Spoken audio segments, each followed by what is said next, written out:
Los viernes son muy distintos en la universidad. Los viernes necesitamos más reflexión, necesitamos una mirada alternativa, necesitamos una visión, necesitamos disrupción. Necesitamos incluirnos en las temáticas distintas o incluirnos en las temáticas tradicionales, pero con una visión distinta. Hoy es un viernes de ese tipo.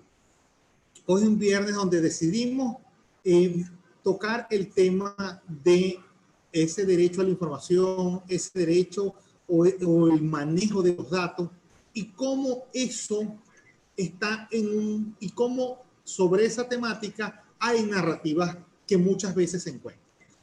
Buscamos a expertos que pudieran de alguna manera mostrarnos el fenómeno y mostrarnos esa visión distinta. Y pensamos que la persona más adecuada es sin duda alguna nuestro amigo Roberto Jun Caballero. Todos creo que ya conocen a Roberto Jun. Roberto Jun es abogado graduado en la Católica Andrés Bello. Tiene estudios de posgrado tanto en la Universidad Monte Ávila en el tema de procesal constitucional, pero también en la Universidad de Génova tocando todo el tema de regulación, constitución, democracia, pero también en la Universidad de Marsella, tocando el tema de un máster en leyes de la regulación europea. Él es una persona muy activa en las redes, de hecho es el director del Centro de Investigación y Promoción Cultura Jurídica y es un litigante activo, director de su despacho Roberto Jun y Asociados. Entonces, con él, Roberto, te escuchamos. Hola, Julio, ¿cómo estás? Buenos días. ¿Me escuchan bien, no? Mira, primero, agradecerte la invitación, pero sí he de advertir de que no soy experto en la materia ni de datos ni de información, más bien un enérgico entusiasta, ¿no? Y sí, voy a abordar esto desde el punto de vista de, digamos, el área que más o menos académicamente he, digamos, dedicado, que es la parte del derecho y más específicamente del derecho constitucional y cómo tiene que ver con estas instituciones. Yo preparé una pequeña presentación que servirá principalmente como una ayuda a memoria, ¿no? Como ayuda a memoria, todavía no voy a poner los 30 minutos que tengo asignados para que sea lo suficientemente exacto el tiempo que voy a utilizar. No sé si ya se está viendo allí la presentación. Ok. Me imagino que ya aquí estamos viendo, debería aparecerles allí. Entonces, básicamente, esa es la presentación de la actividad de hoy. Yo tengo una columna en El Nacional que sale los últimos viernes de cada mes. Hoy coincide viernes del último mes con la presentación que les estoy haciendo yo a ustedes ahorita y también con el artículo que salió. Es decir, que de lo que voy a explicar tiene íntima relación con lo que salió publicado y los invito a que lo lean en El Nacional. Entonces, más allá de que esta es una presentación sobre datos e información, vamos a meterla y vamos a desarrollarla en el entorno de la pandemia, que es la que nos tiene aquí de alguna manera encerrados en nuestras casas, la tecnología y su relación con la democracia. Y esa democracia, por supuesto, tiene mucho que ver con todo lo relacionado a lo que es el derecho constitucional. Yo no puedo continuar sin hacer unas breves advertencias. Ahí nos acompaña y tenemos al dios griego Apolo. Resulta que Apolo, que a quien le voy a dedicar, digamos, prácticamente esta presentación, era el dios de la razón, la luz. Pero para que vean cómo son las cosas, también era el dios de las pestes, de las epidemias, de las enfermedades, pero también de su curación. Entonces es importante tenerlo enfrente y tenerlo presente. Pero también vamos a inspirarnos en la mayéutica, en el método socrático, principalmente en cuanto a cuestionarnos todo lo que está pasando. Entonces, que no se tengan estas palabras como de alguna manera, como pretensión de autoridad, porque no lo soy ni pretendo serlo, sino simplemente de traer algunas cosas para reflexionar. La primera reflexión es que, bueno, sí, estamos en una época de pandemia, pero en la cual estamos ahorita con una tecnología como nunca antes había ocurrido en las épocas de la humanidad que existía pandemia, y vemos que hay un efecto en lo que consideramos y la idea que tenemos de democracia. No en vano, todo esto está ocurriendo en un momento donde hay coronavirus, hay momentos de tensión política internacional, geopolítica, hay unos conceptos de ley, de derecho, de estado de excepción. Entonces también estamos con la parte de tecnología y ese es el contexto en el cual vamos a hablar. Incluso ahí vemos un 5G, porque hasta esa quinta generación de telecomunicaciones hasta ha sido blanco de ataques de que a lo mejor es la culpable de mucho de esto que está pasando. La agenda que vamos a utilizar básicamente va a ser 4 secciones. Una primera que vamos a hablar entre las catástrofes y las epidemias en general. Luego sí vamos a entrar a lo que es la idea de los datos y la información para después llevarlo a lo que sería nuestra idea de derecho, política y democracia en estos especiales momentos que llevamos, para luego ir acercándonos a unas conclusiones. Me viene a la mente unas exposiciones que hacía o hace un gran amigo mío que es profesor de Derecho Administrativo, que dice que, bueno, teniendo esta la agenda, vamos a apretarnos los cinturones, vamos a poner el cinturón de seguridad y vamos a arrancar entonces. Estamos listos. Resulta que desde que existen epidemias, catástrofes, cualquiera que sea, más allá de lo que va a ocurrir en esa catástrofe, siempre le vamos a tener quienes van a hacer un uso político o ideológico de la misma. Me viene a la mente, en esa obra de Tito Salas, El terremoto de 1812, la famosa expresión de que si la naturaleza se opone, lucharemos contra ella y haremos que nos obedezca. Pero ¿cuál era el contexto político en el cual se dio esa catástrofe? Bueno, estábamos en un proceso de independencia y todos aquellos que, digamos, apoyaban al régimen, al realismo, a no separarnos, decían que eso fue no otra consecuencia que haber atentado contra los designios de Dios. Es decir, que los realistas hacían uso y una interpretación de esa catástrofe con una finalidad política, que era que aquellas personas que querían abrazar la libertad desistieran de ella porque estaban atentando contra el propio Dios. Resulta que en materia de epidemias, de pestes y de plagas, tanto ayer como hoy, vamos a tener también ese encuentro entre lo que es de Apolo y también lo que es de Dionisio. Es decir, la disposición humana entre la razón, pensar, ser lo más frío posible para poder no verse turbado en lo que tenemos que analizar, y aquella actuación más visceral, es decir, arrancar por las emociones, que no es que sea malo, pero hay momentos en los cuales hay que pretender abordar este tipo de situaciones con más razón. Una de ellas es la idea del presente. Resulta que pensamos que el día es ya, esto se va a acabar, el mundo llegó al final, y eso va a pasar en todos los momentos de catástrofe. Y eso es lo que aprovechan muchos de estos agentes políticos, ideológicos, es decir, el mundo se va a acabar en este momento y hay que actuar para allá. Mientras que cuando pensamos ya que esto va a pasar, porque va a pasar, podemos analizar de mejor manera lo que va a venir.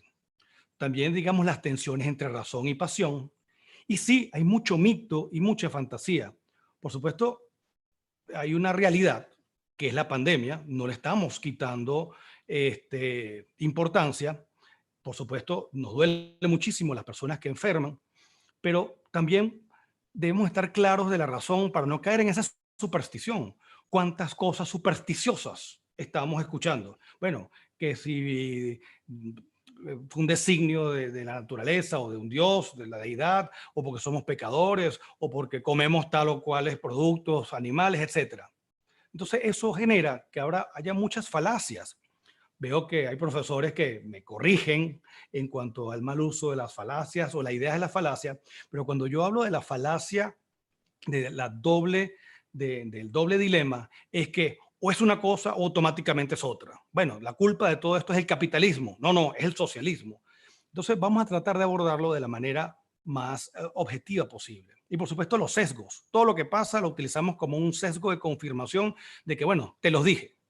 Y situaciones como estas sacan lo mejor y lo peor del ser humano. Y lo seguirán sacando, porque así ha pasado toda la vida. Incluso vemos como en el Decamerón de Boccaccio se hace expresa referencia a la mortandad tan grave durante la peste, en plena Edad Media. Y Edad Media estamos hablando también el oscurantismo, cómo se utilizaban todas esas ideas para poder decir que incluso era la naturaleza porque ocurrió un eclipse o porque era culpa de quién. Bueno, siempre vamos a buscar a quién echarle las culpas. En ese caso, y hago primero una referencia, vemos cómo históricamente tenemos desde la plaga de Atenas, la de Justiniano, la peste negra, incluso lo que ocurrió cuando el encuentro de los dos mundos, hubo viruela, sarampión, entre otros, la gran plaga de Londres, importante tenerla en mente, o la plaga italiana, la plaga de Marsella, la gran plaga la rusa de 1771, cólera, y ya en el siglo XX, la gripe española que tanto nos ha dado por leer para poder más o menos tener información de lo que está pasando. Les comentaba que siempre se busca algún culpable, y no solamente culpable para marcarlo, sino para poder tratar de justificar tu propia postura, consciente o inconsciente, voluntaria o involuntariamente. Tal fue el caso de la peste, que culpó a los judíos en esa época y muchos fueron llevados a la hoguera. Y cuando digo muchos, cientos, miles y millones, porque no solamente aquellos que en efecto fueron llevados a la hoguera, sino la idea, como la matan, como la trancan, si no somos racionales. Eso nos lleva también a estudiar, a analizar la idea de lo que es la cuarentena, entonces lo que era la revisión. Resulta que entonces, ante una situación que no sabemos quién está enfermo, quién no, lo mejor era aislarnos o aislar a quienes considerábamos podían estar infectados. Esto es importante tenerlo en cuenta porque va a tener unos efectos en lo que estamos viviendo ya ahorita. Porque incluso hay como una suerte, y en efecto es así, de presunción de infección. El problema es que se victimice o se criminalice la infección, como hemos visto en otras sociedades. Un tema que vamos a tener, no lo vamos a desarrollar aquí, pero es importante tenerlo en cuenta. Resulta que estas situaciones no solamente afectan a la parte epidemiológica, sino en el tejido social, y va a haber, como siempre ha habido en todas las sociedades, manifestaciones y disturbios generados en esos contextos. Es decir, que como vemos que en la revuelta de Moscú en 1771 y en otras posteriores, en Rusia, en el Reino Unido, en Alemania, más recientemente tenemos el caso de Zimbabue, en la cual incluso el régimen dictatorial trataba de aplacar incluso a aquellos médicos que reclamaban, digamos, las condiciones con que le estaban haciendo frente. Entonces vemos que muy importante en estas situaciones sí ocurren y ocurrirán manifestaciones y disturbios. Entonces, es ahí donde se ponen a prueba las instituciones sociales. Llegamos al siglo XXI y bueno, amanecemos con este tipo de noticias. Existió en pleno siglo XXI, ya hay Amtrax, justo en un momento en el cual estaba el atentado contra las Torres Gemelas, en la cual cambió la sociedad. Pero es que también tuvimos el MERS, también tuvimos el ébola, el SARS, y vemos que todo eso ocurrió en el siglo XXI. Y bueno, ocurrió, vino, se controló y seguimos. Y llegamos al año 2020, el famoso coronavirus COVID-19, porque es del año 19, no del 20, no es COVID-19, no COVID-20, porque no podemos olvidar que esto tiene sus orígenes a finales del año pasado. Sobre esto, para después entrar a lo que nos interesa sobre la tecnología y los datos, quiero hacer referencia a dos breves aspectos. Uno sobre lo que es el brote y expansión, que después vino en pandemia, y otro sobre medidas de prevención. Algo importante, este señor que está aquí, Li Wenliang, médico chino, advirtió tempranamente sobre una afección a unos pacientes en China. ¿Qué pasó? Bueno, el régimen chino lo obligó a retractarse de esas declaraciones. Incluso afirmó que eran falsas esas declaraciones que dio. ¿Por qué? Porque, bueno, estaba alterando el orden público. ¿Y cómo lo hizo? A través de las redes, de un sistema de mensajería, de una red social muy particular de China.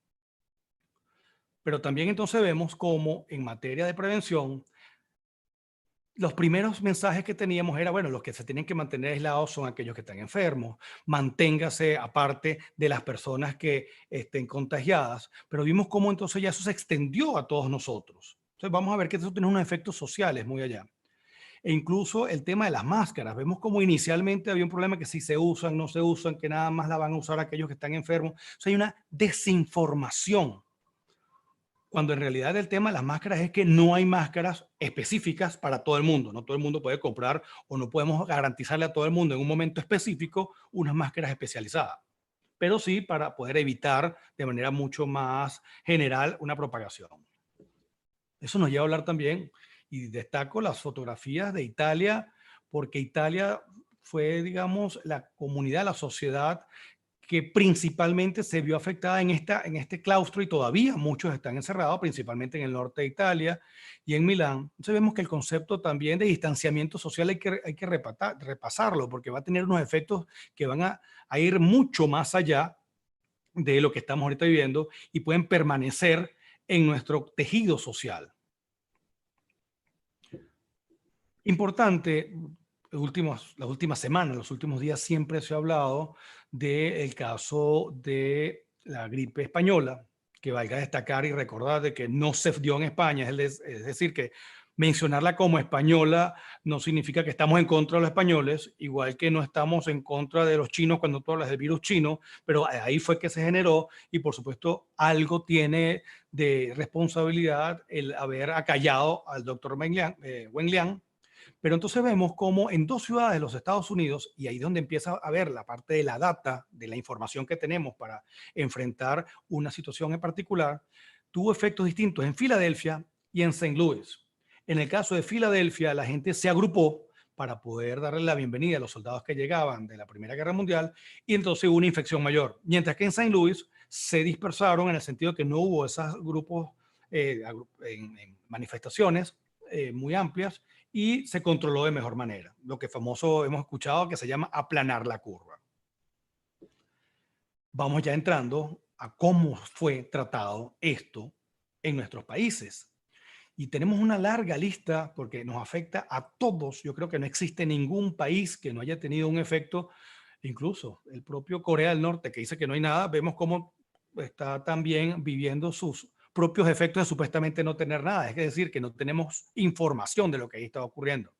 Caso de China. En Italia, importante es decir, de la zona del Véneto, que al parecer están saliendo mucho más rápido, pero supuestamente no han seguido las recomendaciones de Organización Mundial de la Salud. Vemos grave el caso de España, a diferencia de Portugal, que ha sido menos, pero entonces cada uno de estos temas nos pudiera hablar muchísimo de cada los temas, de cada una de las realidades que ellos viven. Entonces vemos como a pesar de que estamos ante un hecho general, global, universal de la pandemia, las realidades sociales, políticas, de tecnología han hecho que el desarrollo haya sido más o menos grave. En particular, el caso del distanciamiento, como lo entendemos, y lo que es de cuarentena. Entonces vamos a ver en sociedades donde esa idea de cuarentena y aislamiento es desde un punto de vista totalitario, tribal y hasta carcelario. Es decir, usted va preso por reunirse con otras personas. Y no como debería ser en el sentido de una medida para poder sobrellevar el foco fuerte de infección y luego, bueno, ir adecuando todo lo que sea necesario de todas las áreas, tanto epidemiológicas, políticas, jurídicas, etcétera.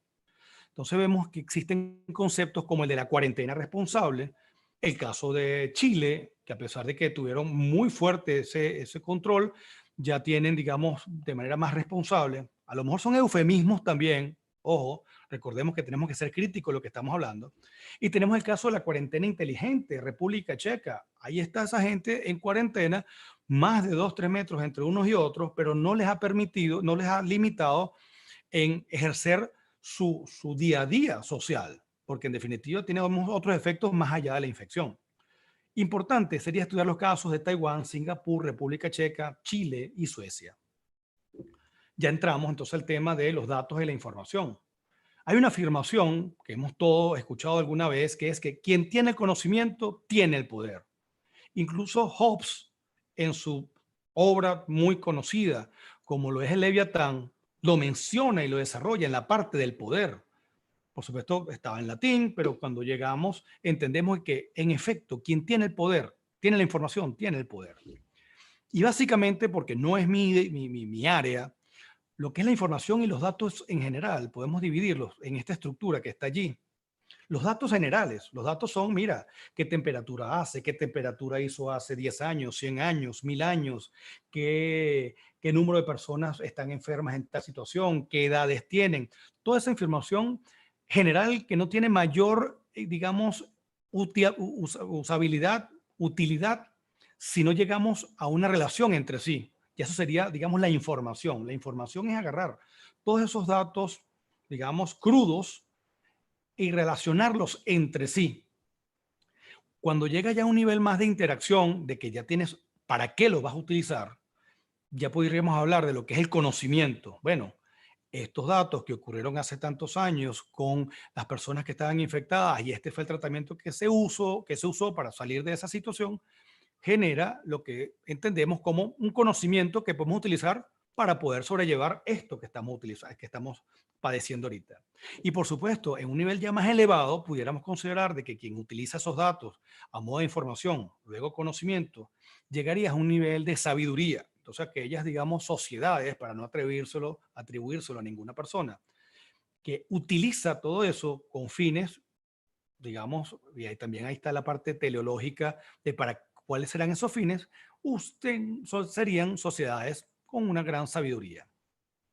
Pero entonces, en estos momentos que tenemos, ¿qué son esos datos? ¿De quién son? ¿Cómo los usa? ¿Para qué? ¿Y dónde están? ¿Cuándo los utiliza? Resulta que si yo tengo tal edad, tal peso, como tal cosa, me interesa solamente a mí. ¿Qué pasa si sabemos que determinada sociedad tiene tantos X hábitos alimenticios de comer tales productos animales sin la debida protección o verificación de sanidad? Puede tener efectos en otro lado del mundo, porque yo creo que ya está la parte del murciélago ha quedado atrás. Entonces, en un momento en el cual la información está en todos lados, tenemos que ser muy celosos de qué es la información, para qué se usa, quién la usa. Estamos en un momento en el cual hay conexión, o se pretende que sea mucho mayor, quinta generación, mundo de machine learning, de inteligencia artificial, de computación en la nube, entiéndase computación y no solamente almacenaje, es decir, que los cómputos, es decir, que la labor, digamos, de computacional se hace fuera de nuestras máquinas, sino ya a niveles mucho más grandes. Estamos en la era de los megadatos y la big data, de la época de la Internet de las cosas, es decir, que toda esa información va a venir incrementada porque vamos a poder medir todo lo que está pasando en el mundo en tiempo real. Y eso tiene que ver con lo que estamos padeciendo. Y aquí quiero detenerme rapidito a hablar algo de las famosas apps. Resulta que ahorita todo es a través de apps. Estamos hablando a través de una aplicación, de un programa como lo es Zoom, pero hay miles y hay cientos, igual como lo puede ser WhatsApp. Es decir, las aplicaciones sirven para poder intercambiarnos todos nosotros data, porque en definitiva es data. Una fotografía hoy en día es data. Voz, yo estoy hablando y se transforma en data. O sea, todo es data. Pero ¿qué pasa con las apps, las aplicaciones? Las aplicaciones son lo más sencillo. Es una aplicación para una prestación determinada. Pero están las super apps, es decir, aplicaciones que ya tienen muchísimas cosas. Data de voz, de datos, de dinero, de identidad, de seguridad jurídica, lo que sea. Las metemos en una sola aplicación. Ahora, ¿qué son las dApps? Son las mismas o las super dApps, pero descentralizadas. Es decir, no son de ningún ente centralizado, sea público, sea privado. Es decir, la información, la data, no es de alguien ni estado, digamos, almacenada en un solo lugar que esa sola persona pueda hacer uso de ellas. ¿Y qué podemos decir de la libertad de expresión o los fake news, los deepfakes y lo que se ha hecho muy conocido ahorita, la infodemia? Porque entonces estamos ahorita cargados de mucha información. Puede ser que sea real, pero también es ficticia o deliberadamente falsa. ¿Para qué? Bueno, con fines ideológicos, con fines políticos, porque la libertad de expresión se puede atacar, bien sea limitándola, pero también puede ser invadiendo con virus, incluso de manera viral, con información falsa. Pero es que tenemos también graves datos, problemas de que hay plataformas en las cuales te dicen, mira, tú estás bloqueado para compartir videos en vivo porque estás desarrollando o estás hablando de un tema que es muy sensible y no estamos hablando precisamente en China. Podemos conseguir cierto alivio en pensadores, como lo fue Alexis de Tocqueville, que a pesar de que él dice que no compartía lo que era la plena libertad de expresión, como él notó en los Estados Unidos de Norteamérica, iniciándose en su vida, digamos, republicana, que ese fue su trabajo que hizo, él señalaba que era preferible que a tener un Estado totalmente cerrado. Entonces vemos que a lo mejor el justificar ciertas cosas porque supuestamente son falsas, etcétera, yo creo que deberían dejarse pasar porque peor es tener a alguien que se atribuya como dueño de la verdad y que trate de imponérnosla. Ya entramos a la tercera fase, que sería la relación entre todo esto que estamos hablando, entre el derecho, política y democracia. Entonces, es válido preguntarnos qué entendemos hoy, en el siglo XXI, y más específicamente, iniciando la segunda década, qué entendemos por derecho. ¿Cuál es nuestra idea de Estado y cómo se transformaría con esto que está pasando? ¿Y cuál sería la función del Estado? También de la democracia, o la dejamos simplemente a tomar decisiones por mayoría. Entonces vamos a repasar algunos temas de estos. Resulta que viene el COVID-19 en un momento con una agenda política y de liderazgo político bastante compleja. Date cuenta que ya ni siquiera se habla del Brexit. Agarró a Europa saliendo todavía en la euforia del Brexit, pero es que también tenemos un momento de año electoral en los Estados Unidos. Tenemos una situación compleja de política en España. Tenemos una situación mucho más compleja, porque digamos es la que padecemos nosotros en Venezuela, que es nuestra realidad política social de Venezuela, pero es que también tenemos otros actores. Ejemplo, por supuesto, México, cada quien tiene su realidad política. ¿Han estado los líderes políticos a la altura que es necesaria en estos momentos? No sé, tengo muchas dudas porque también es utilizado para justificar otras de las ideologías o de las posiciones políticas y de liderazgo o supuesto liderazgo. Eso llega incluso a tocar organizaciones como la Organización Mundial de la Salud.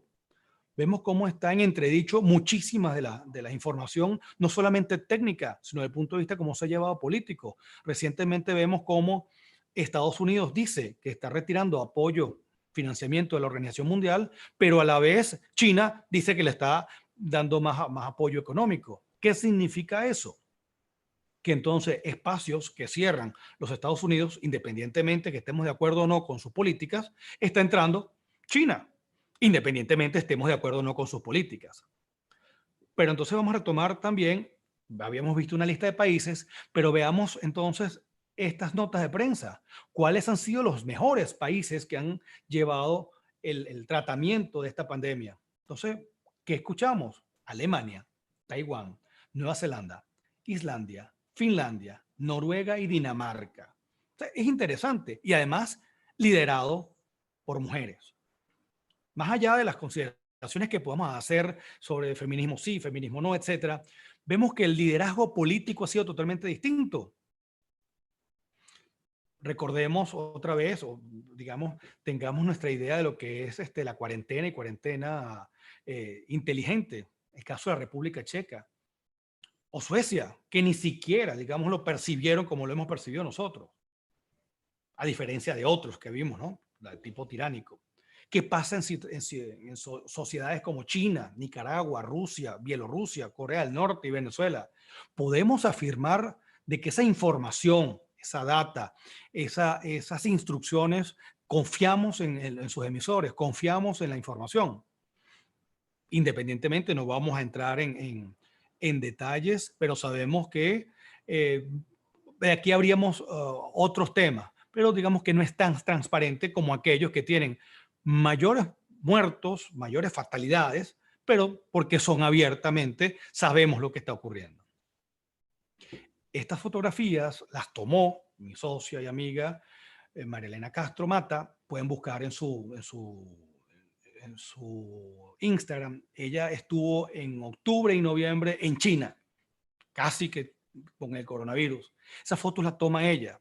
Eso es lo que se ve en China cada ratico. O sea, eso es para entrar al metro. Las fotografías que casi que estás montándote un avión, seguridad, etcétera, para entrar al metro. Recordemos esto. Recordemos al doctor Wei-Lan. Recordemos incluso, y vamos a unirlo con esto que estamos hablando, esa aplicación se llama WeChat. Es el equivalente a Facebook más WhatsApp de China. Es una super app. ¿En qué sentido? Que por ahí hasta compras, pagas, conversas con la gente. Y vemos cómo bloquearon al doctor Wen Liang. Pero es que tenemos algo muy interesante, que es TikTok. TikTok ahorita es famosísimo. TikTok es China y TikTok está utilizando lo mismo. Entonces tenemos que hablar de los riesgos a nuestra seguridad a través de plataformas tecnológicas como TikTok, que ya traspasaron, o sea, el virus, coronavirus, y tenemos el virus de TikTok. Es viral el uso de TikTok. Tenemos que ser serios en el sentido de analizar esto desde el punto de vista de la razón. O lo que está allí, bloqueado para compartir en vivo. Y eso no es en China, eso es en Estados Unidos o una plataforma americana. Todo lo ocurrido me recuerda mucho a ese señor. A ese señor lo tengo aquí en la mente a cada ratico. George Orwell, 1984. ¿Qué hubiese pensado él si ve lo que está ocurriendo? Por supuesto, muchísimas otras cosas podemos hablar, no las vamos, digamos, a desarrollar aquí. La intención es dejar la duda y, digamos así, utilizando la mayéutica y el método socrático, que cada uno de nosotros vea, políticas públicas, tratamientos médicos de otro tipo, economía, aparato productivo, bienes y servicios, servicios públicos. En este momento no hay luz, no hay agua, no hay internet. Nuestra realidad venezolana, no nos podemos quedar nada más en ella. Administración de justicia, conflictividad social, derechos humanos, tecnología, transparencia y corrupción, infinitos. Me llama la atención porque muchos pensadores actualmente han fijado posición y han opinado sobre lo que está ocurriendo. Interesante es la posición de Luigi Ferrajoli, otra, la de Yuval Noah Harari. Los recomiendo seguirlos y ver sus recientes trabajos. Pero estos tres que tenemos abajo, como Giorgio Agamben, Zizek y Byung-Chul Han, es importante porque ellos empezaron, digamos, una línea de publicaciones y se repetían entre sí, se hacían referencia entre sí sobre lo que está ocurriendo y tienen incidencia desde el punto de vista de filosofía política. Muchas de ellas fueron recogidas en una obra que se llama Sopa de Wuhan.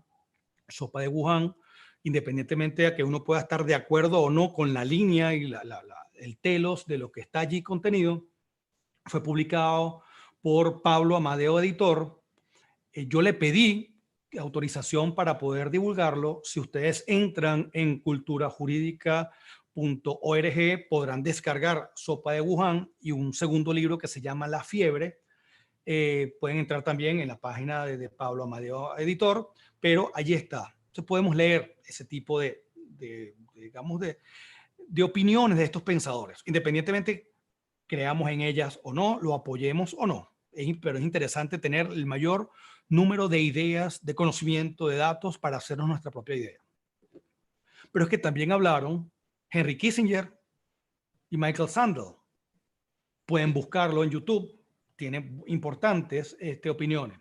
Pero es que cuando hablamos de filosofía no nos podemos quedar nada más en los que están hablando ahorita, sino aquellos que no nos acompañan, que fallecieron, pero que tienen una importante labor para poder entender lo que está ocurriendo en cuanto a la institución social.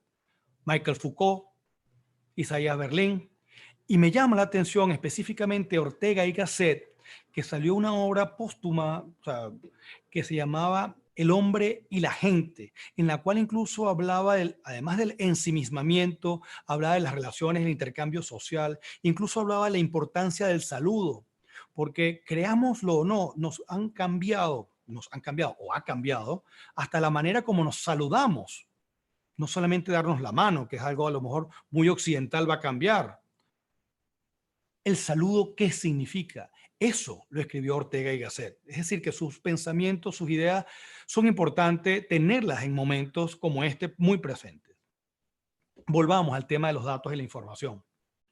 Resulta que se ha vendido como importantísimo para poder hacerle frente a esto la parte de tecnología e incluso aplicaciones, apps que nos van a ayudar a saber por dónde ir, con quién reunirnos, sin saber si estamos o no infectados o si hay alguien infectado o ha habido infecciones cerca.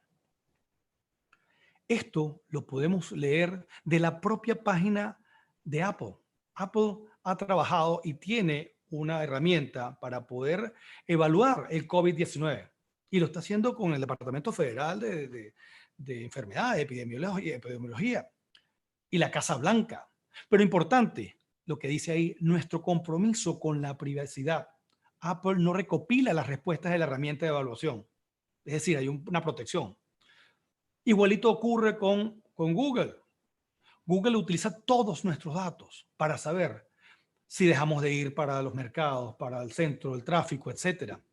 Y hace especial mención a la privacidad de los datos. Es decir, aquí nos estamos dando cuenta de cuánto nos están midiendo, qué hacemos, dónde vamos. Sin ir muy lejos, esto es con fecha anterior porque no se actualiza tan frecuentemente, pero es que uno se mete en Google, en esa parte de COVID, y nos habla de la movilidad, los reportes de movilidad, y uno puede descargar cómo ha sido el movimiento en determinada sociedad. Ahí destaqué, por ejemplo, que puedes bajar el de Venezuela y ha habido una disminución en el movimiento de todos nosotros. Y eso solamente se hace midiendo nuestra conexión a Internet. Especial mención merece el caso de Singapur, que tiene una política de test and trace. ¿Qué consiste eso? Bueno, que la gente puede hacerse una prueba, pero no solamente es la prueba. Es que no compartas los datos. Y aquí recobra importancia el tema del Bluetooth. El Bluetooth que casi nadie lo estaba utilizando. Vemos cómo es de proximidad. Tú vas a poderlo tener encendido y vas a poder transitar libremente. Y entonces los teléfonos se van comunicando entre sí. Y si una persona sale, se hace su prueba y sale positivo, va a llegar a informar a los demás si tú quieres. Es importante, porque hay garantía de privacidad de la información, o por lo menos eso dicen tener. Yo intenté bajar esta aplicación para probarla. Por supuesto, me pide un número de Singapur, que no lo tengo. Es decir, que los estados pueden colaborar para que con tecnologías que no sean, digamos, intrusivas, que no afecten la propiedad de la data y de la privacidad de las personas, podamos tener soluciones. Pero es que también vemos noticias como esta, personas que ofrecen aplicaciones contra el coronavirus, entonces sacan lo peor de sí en el sentido de que podemos ser víctimas ante esta situación de muchos engaños. Noticias como esta las vemos y se verán. Papel importante el de la sociedad civil.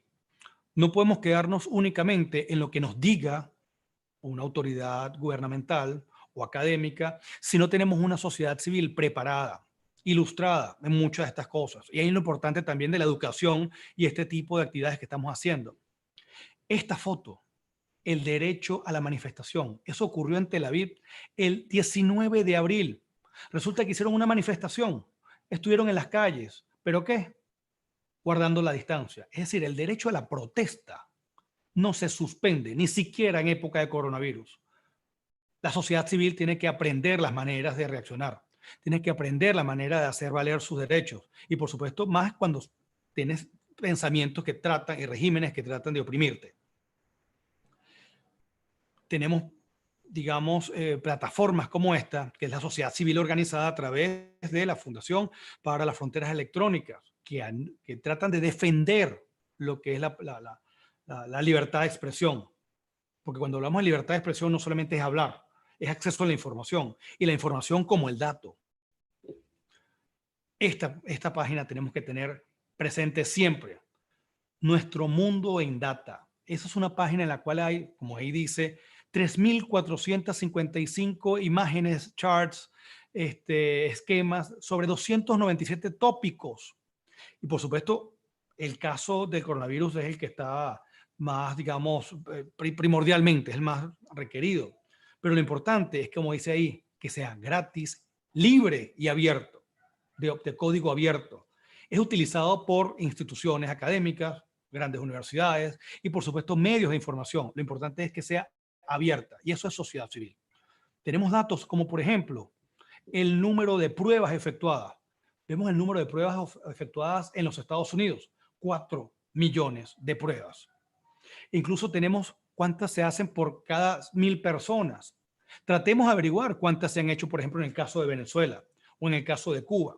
Porque lo importante no es agarrar la información acomodaticia de cuántos fallecidos hay. También es cuántas pruebas se han hecho. Porque el problema, que no deja de ser importante, por supuesto, los fallecimientos, es cuántas pruebas se han hecho. Porque recordemos que no hay todavía medicamento, no hay todavía vacuna. Entonces es prevención. Y la prevención se hace midiendo conclusiones o por lo menos un intento de conclusiones. Esto es un virus que, digamos, tiene muchas dimensiones. Es una pandemia que tiene muchas dimensiones. Y la salud es una, por supuesto. Nadie quiere verse, digamos, infectado. Y nos duele muchísimo a aquellas personas que agarraron la enfermedad, aquellos que padecieron y aquellos que tienen familiares que fallecieron. Cada vez son más cercanos en los conocimientos de personas que sabíamos o familiares que tienen otras amistades que han fallecido. Pero es que también esto es una pandemia ideológica, virus que afectan las instituciones sociales y democráticas, el voto, la participación, la libertad de expresión, el derecho a manifestación. Muchas. Aquí les dejo solamente algunas. La idea de sociedad, bien común, Estado social y libre mercado, el populismo, justificación y la función del Estado, el límite de los poderes del Estado, la idea del Estado policial. Ahí nos viene la idea de una vigilancia continua, como bien lo señala Foucault cuando habla de biopolítica, que incluso la idea del panoptismo viene de Jeremy Bentham. Estado de excepción, porque nuestro amigo Giorgio Agamben, que es muy famoso, digamos, en estos momentos por las opiniones que dijo, que al principio era, bueno, esto es una simple gripe y bueno, ha ido cambiando. Vemos que el hecho del estado de excepción cambia. El valor jurídico, las normas sanitarias, están metiendo presa gente, hay una criminalización de la pandemia o de estar allí. Es decir, que entonces vamos a tener una vigilancia continua en la cual si tú no cumples con un toque de queda permanente, entonces te van a detener. Entonces también puede ser que como eso es una norma sanitaria, aquel que no se lave bien las manos está también sujeto a estar preso. Es grave. El pensamiento totalitario. Estaríamos hablando de un neototalitarismo o un despotismo como servicio, despotismo. Es decir, un totalismo 2.0. Es un servicio que nos puede vender China de control social. Y llegamos a la realidad venezolana. No tengo una bola mágica, nadie la tiene. No quiero hacer menciones específicas de Venezuela. ¿Por qué? Porque daría lugar a mayores reflexiones mucho más agudas de las que se han hecho aquí, pero yo creo que es necesario abordar digamos, los referentes previos de los cuales hablé para después aterrizar en el caso venezolano, que tenemos una realidad no muy distinta en cuanto a que es la misma pandemia, pero muy particular en cuanto a nuestro contexto de Estado de Derecho, de instituciones políticas, de instituciones republicanas. Quiero concluir, así como iniciamos, evocando a Apolo, dios de la razón, de la luz, incluso dios de la epidemia y de su curación, para que, bueno, salgamos de esta un poco más iluminados en el sentido de que podamos saber de que no solamente la afectación puede ser en nuestro cuerpo, en nuestra salud, sino la salud de nuestras instituciones. Muchísimas gracias por su atención y quedo entonces atento a las preguntas y observaciones que a bien tengan. Bueno, lo primero, me conectó mucho el planteamiento con aquella discusión que tiene el filósofo israelí Yuval, sobre que en este momento tenemos narrativas que están en pugna y que capaz el futuro de la humanidad se va a resolver en función de qué narrativa se termine imponiendo. Por ejemplo, si ante este fenómeno del 2019, la narrativa del control por parte del Estado frente al tema de los datos, al tema limitar los derechos a la intimidad, al honor, o va a prevalecer la visión capaz un poco más democrática, más donde la sociedad civil tiene que generar espacios de autocontrol. Hay temas allí. Nos recuerda capaz a lo que pasó en el 2007, con ocasión donde lo que es que aquel telón fue distinto, fue el telón del terrorismo, este es el telón de la pandemia. Saludamos en nuestra aula virtual al profesor Plinio Angulo, que está por ahí, profesor de Derecho Administrativo de la Católica. Entonces, lo saludamos. Y bueno, vamos a comenzar a ver las exposiciones, los comentarios que tenemos aquí en la sala. Algunos saludos. Tienes Marta Lila Hernández, te manda saludos. Tenemos por otro lado a María Álvarez, que se conecta desde Ecuador, una abogada venezolana que se conecta desde Ecuador y da las gracias por tu exposición. Tenemos a Jesús Rodríguez, se conecta desde Caracas. David se conecta desde Florida, Estados Unidos. Tenemos también José Luis Varela, que se conecta desde Mérida. Tenemos una primera pregunta y vamos a comenzar con ella. Roberto. Doctor Jun, con base en la emergencia, ¿considera usted que se puede limitar la información? Supuestamente China ocultó información sobre el COVID-19. Esto desencadenó que Estados Unidos demandaran por los daños ocasionados en virtud de la limitación deliberada de la alerta. Esto vulnera derechos individuales, nacionales o globales. Demanda a China. ¿Qué opina usted, profesor? El tema de la responsabilidad de China es interesante. Además, bueno, yo tengo unos conversatorios con otros profesores y el tema de la responsabilidad internacional merece especial dedicación, ¿no? Uno de ellos es porque sí, incluso se hizo pública la noticia de una demanda, un class action específicamente intentado contra China en la jurisdicción de los Estados Unidos. Desconozco y además sería irresponsable de decir que tiene o no tiene jurisdicción un Estado nacional para demandar un Estado a otro Estado, en el caso de China. En todo caso, sería el derecho internacional el que pudiera darnos esa solución. Sí hay estudios avanzados sobre las reclamaciones que cuando decimos eventualmente es porque no podemos dejarnos llevar por el ya, por la inmediatez de los hechos, pero sí hay estudios serios, me han dicho profesores, de responsabilidad de los estados. Sobre la información, resulta que el derecho a la información es un derecho humano. Tan es así que en el caso específico de la Constitución venezolana lo recoge y hace mención en el caso de los estados de excepción, que no puede ser suspendida la garantía del derecho a la libertad de información. ¿Qué pasa? Aquí también tenemos un tema cultural y lo vamos a destacar en la lectura de Byung-Chul Han, que habla de que culturalmente en Asia y principalmente, incluso Corea del Sur, pero China, que digamos es donde da inicio todo esto, no tiene la misma percepción del derecho a la información.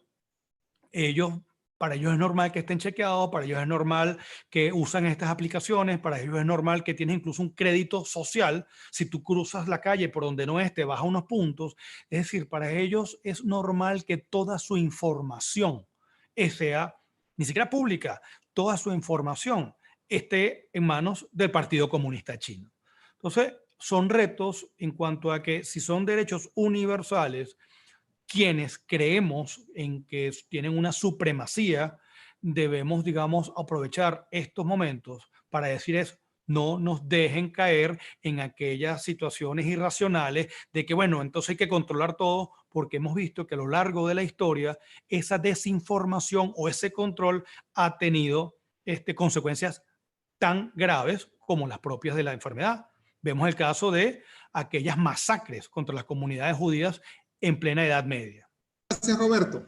Mira, tenemos una información, aquí se conecta desde YouTube la señorita Laura Díaz. Dice, felicitaciones, profesor Jun, por su exposición. Indica lo siguiente: el Comité Europeo de Protección de Datos, por sus siglas EDPB, adoptó la declaración sobre el tratamiento de datos personales en el contexto del brote COVID-19. ¿Considera que esta es una condición legal que puede legitimar, considera esta que esta emergencia es una condición legal que puede legitimar las restricciones de las libertades siempre que las restricciones sean proporcionadas y limitadas al periodo de emergencia? ¿Cuál es su opinión al respecto? Por supuesto, bueno, antes de entrar a ese tema específico, ha habido siempre aquella, digamos, discusión en el punto de vista de filosofía del derecho y filosofía política de quién es el soberano. Entonces el soberano, en el caso de Alois Schmitt, es quien decide sobre la excepción. Por supuesto, casos excepcionales necesitan medidas excepcionales. Pero ¿qué pasa cuando aquellas situaciones que dan razón a la excepcionalidad permanecen, digamos, ahí incólumes para que en algún momento podamos hacer uso de ellas? Antes era la Guerra Fría, después era el terrorismo. Luego, entonces vemos cómo esa situación hipotética va a ser utilizada para poder permanecer, digamos, de manera permanente bajo vigilancia. Incluso el discurso del presidente francés, cuando se refiere que, bueno, esto es una guerra, que tenemos que luchar todos contra ella. El pensamiento, la idea, el lenguaje belicista de poder poner a un enemigo ya te crea también la posibilidad de que se abran puertas muy peligrosas. No quiero decir de que está justificada la excepción, pero debe ser, como la misma palabra y la idea lo invoca, excepcional. Es decir, si se puede buscar otra manera de poder distribuir, captar la información sin invadirlo, hay que preferirse esa. El simple hecho incluso de la utilización de que no sea por geolocalización o por los datos, sino que sea por el Bluetooth. Algo tan sencillo como eso, porque el Bluetooth sabemos que funciona por cercanía y proximidad. Ayudaría muchísimo. Es más, tú tienes un Bluetooth y tienes conectada una corneta y te separas más de 5 metros, se cae, pierde conexión. Hasta pensar, utilizar esa metodología, ese sistema, esa tecnología, ya los expertos nos podrán decir cómo, digamos, proteger de mejor manera la parte de la privacidad. Ayuda muchísimo. Tenemos una intervención aquí en nuestra aula virtual de Luis Emilio, que dice lo siguiente: Roberto, te quiero hacer la siguiente pregunta. En estos momentos en los cuales la democracia están atrapadas por los populismos de izquierda y de derecha, que existen propuestas contra la democracia que son similares a las propuestas de San Simón, socialista utópico, que propone una sociedad dirigida por los empresarios y el libre mercado, que las tecnologías de la información sean usadas aún en las democracias para ejercer el control social. Yo sabía que no me podía liberar de ninguna de las intervenciones de Luis Emilio, con quien todos los días hablamos sobre estos temas, e incluso él es el responsable de que yo haya dado con ese libro de Sopa de Wuhan y bueno, y consecuentemente ponerme en contacto con su editor. Luis Emilio, como hemos hablado, y es bueno que quienes nos escuchen puedan tener, digamos, una aproximación de estos temas, ¿no?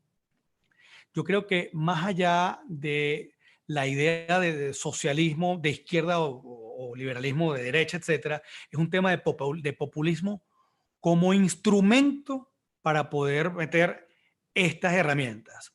Yo creo es que hay que reforzar la idea de sociedad civil global, sociedad civil global digital, porque en definitiva, cuando la información es pública y abierta, lo que va a ocurrir es que por vía de que todos vamos a buscar la que sea más fiable, vamos a atender hacia esa y no aquella que sea de alguna manera impuesta. Por supuesto, hay muchísimos riesgos todos, como los pasaron a lo largo de la historia. Es más, en la parte de Atenas uno ve el movimiento político, acababa de terminar la guerra de Peloponeso, pero es que también ocurrió en la Edad Media. Ocurrió también en la oportunidad que que al inicio de este siglo teníamos con lo del atentado con las Torres Gemelas y vemos que han sido justificación para la intervención. Son retos, son retos. Vemos cómo tenemos un año electoral en los Estados Unidos en una situación tan compleja. Son retos y está en nosotros y en plataformas como estas abiertas poder divulgar el conocimiento. José Luis Varela Zambrano, desde YouTube, indica lo siguiente: pueden prosperar las acciones legales intentadas en contra del gobierno chino, no solo por particulares, sino también por gobiernos como el alemán. Va mucha relación con lo que yo había hablado previamente. Uno, no lo he estudiado a profundidad. No quiero, digamos, atreverme a mencionar ninguna responsabilidad en el sentido de que pueda ser factible de demandar en una corte normal. Sé que sería la justicia internacional la que pudiera accionarse, serían los estados.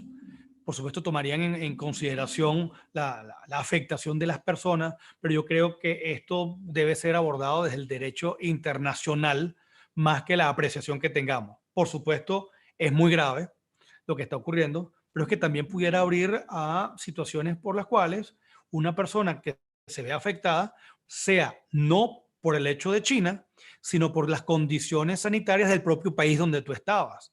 Porque si a ti te agarra el coronavirus y resulta que no tienes unidades de cuidados intensivos en un estado donde no hay luz y a lo mejor te metes por coronavirus y te infectas porque no hay agua, cómo limpiar al hospital, al centro asistencial al que tú vas, es más complejo. Yo creo que va a ser el derecho internacional el que va a guiar más o menos qué es lo que va a pasar allí. Incluso es importante ver de que hay otro tipo de acciones. Recuerdo haber leído en estos días sobre el caso de la infección, una epidemia en Manchuria, también en China, en la cual estaban involucrados muchos intereses y China, digamos, podía ser objeto de sanciones. Era otro tipo de sanciones, ¿no? Era ya pre-Segunda Guerra. Pero es importante la responsabilidad internacional de los estados en estos momentos. Gracias. Aquí hay varios saludos desde YouTube. Pues Jesús Rodríguez dice: muy buen trabajo. Mirna Rodríguez: excelente, gracias por compartir. Jean Di Gregorio Torrialba: buen trabajo, excelente. Hay un comentario incluso del profesor Plinio Angulo, donde indica lo siguiente: excelente, excelente Roberto, gracias. Queda claro que en Venezuela no hay Estado de Derecho. Y vamos a dar paso a la última pregunta. Ya vencimos el tiempo que teníamos planificado para esta videoconferencia y la hace Luis Emilio. Indica lo siguiente: Roberto, ¿no crees que el fracaso de la democracia representativa pide que se hagan cambios en el modelo democrático hacia las formas deliberativas de la democracia? ¿Cuál es su opinión, profesor? Así es, así es. Luis Emilio, tema que vamos a desarrollar seguramente y los invito a todos ustedes a los conversatorios que yo saco todas las noches a las 8 de la noche. La democracia está en riesgo. ¿En qué sentido? La democracia como la conocemos, en el sentido de que nosotros mismos pongamos las normas por las cuales nos vamos a regir. Y estamos hablando de normas, tanto la generación de leyes como la designación de quienes la van a ejecutar. Porque recordemos que la designación, las elecciones como tal, es elegir quienes van a ejecutar las leyes y aquellos en la parte, digamos, legislativa de quienes van a proponerlas tomando en cuenta a sus electores. Las nuevas tecnologías tienen fórmulas de generar voluntad general más directa. Y vamos a meternos un poquito rapidito.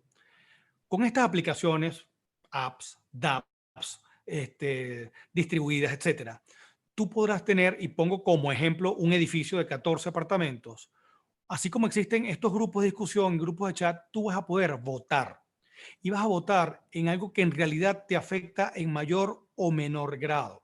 Es decir, vas a poder tomar decisiones y generar voluntad general de manera directa, la democracia directa, pero por toma digamos, esos votos a través de las plataformas. ¿Qué pasa? Vas a tener también movimientos populistas en los cuales van a decir es vota de tal o cual manera. Es decir, que la democracia representativa como la tenemos, como la entendemos y como nos las han explicado y, digamos, hasta justificado, tiene otras formas de ejercerse, pero también son riesgos. Sí, yo creo que la democracia está en riesgo si la entendemos de la manera representativa que también ha devenido en graves situaciones. Yo estoy en contra de los partidos como tal, porque los partidos, ya me van a decir que hay distintos tipos de partidos, no hacen más que movilizar su grupo de personas hacia tal o cual lado. Es decir, llega un momento que pierdes la individualidad dentro de los partidos.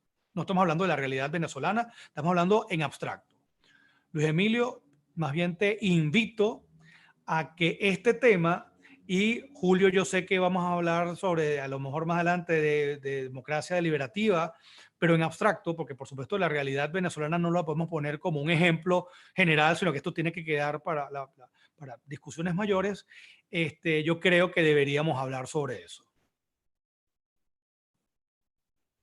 Y no podemos decir que vamos terminando porque la gente quiere más interacción contigo, Roberto. De hecho, llegó un comentario del profesor Alfredo Abou Hassan, que está en el canal de YouTube, donde dice: profesor Jun, excelente conferencia. Y hace una pregunta.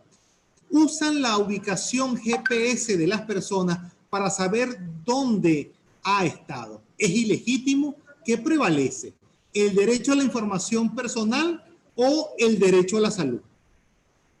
Es allí también donde hay que analizar es quién lo usa y quién lo implementa.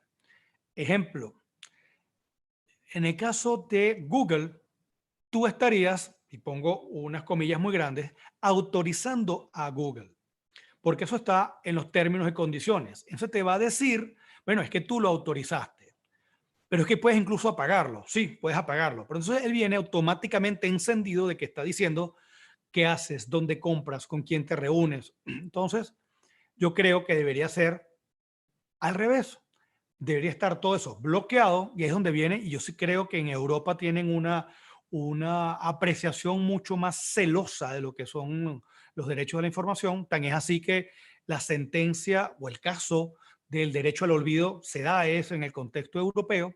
Yo creo que debería la sociedad civil obligar a las operadoras, porque también viene la parte de las operadoras, pues, las operadoras saben. O sea, las operadoras son privadas, o en el caso de las operadoras públicas, una telefónica que sea nacional de un estado, eso se convierte en instrumento del estado.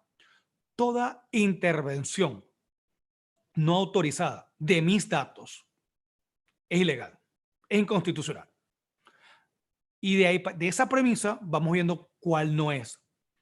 Es ilegal, es inconstitucional saber que en Venezuela existen tantos millones de personas por el censo, y tantos son de tal edad y tantos son de otra edad. Es complejo. Sí, sí. Muchas, insisto, este es un tema que da para varios programas, pero aquí hay una última intervención y sí tenemos que detener o por lo menos hacerle una pausa a esta conversación, y es de Emperatriz Rodríguez. Buenos días a los participantes y al doctor Jun. Emperatriz Rodríguez. Entonces decíamos que había una última intervención y era Emperatriz, y ya vamos a tratar de cerrar porque ya incluso la naturaleza como que se impone, y ahí recordamos el comentario de Bolívar. Entonces, decíamos que Emperatriz Rodríguez de Caracas, de acuerdo a los tratados internacionales sobre derechos humanos y a la Constitución Nacional, la mayoría de los países, nacional, tratados, aquí. Ok. La mayoría de los países de América Latina y en particular de la venezolana, toda persona de derecho público o privado, natural o jurídica, tiene el derecho a la información oportuna, mucho más si la finalidad es garantizar el derecho a la salud y a la vida. El gobierno chino contribuyó a ocultar información importante y pertinente para la humanidad, que a la fecha ha afectado derechos fundamentales de la humanidad en su conjunto, sin olvidar el impacto de la economía internacional, el comercio, y así como sobre el ambiente en este caso.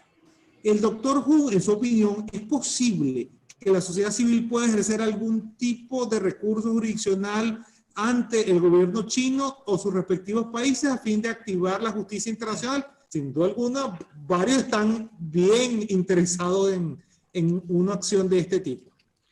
Y con esto cerramos, se lo prometo, profesor. No, tranquilo, si es por mí, que nos quedamos aquí, pero sabemos que tenemos las limitaciones. Mira, volvemos.